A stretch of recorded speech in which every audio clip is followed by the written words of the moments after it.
We've just learned that members of the Knesset's Arab Joint List Party are mobilizing to partner with officials from the Palestinian Authority. Word has that the two are working together to draft a UN resolution condemning Israel's recent passage of the contentious nation-state law. And this is all evidence that the fallout from this law is only just ramping up. If true, this would be a somewhat unprecedented move for Arab-Israeli lawmakers to work on major policy proposals with members of the Palestinian Authority. Having said that, both groups found themselves similarly outraged following the Knesset's passage of the Jewish nation-state law earlier this year.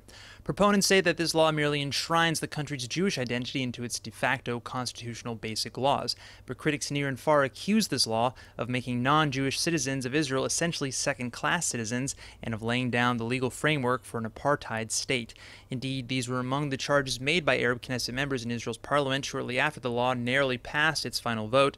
Minority groups across the country, including many who serve in the IDF alongside Jewish citizens, voiced similar outrage and hurt. But even Israeli Knesset members critical of the nation-state law say that Joint List M.K.s have no business partnering with officials from the PA, especially at the cost of bringing the issue to the United Nations.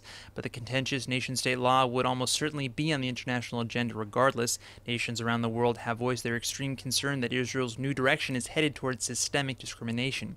Even Israeli President Reuven Rivlin protested this law from the get-go, warning that it actually goes against the ideals of Zionism and would only come back to hurt Israel altogether. Rumor is that several Arab M.K.s are drafting a UN resolution with Palestinian leaders calling to condemn Israel over the passage of the new law. Palestinian factions have reportedly wanted to take things even a step further by requesting Israel's expulsion from the United Nations for violating charter agreements to uphold a fair and equal democracy. Now, this seems like an especially remote possibility given the fact that the U.S. would almost certainly veto any such vote if it were to come to the floor.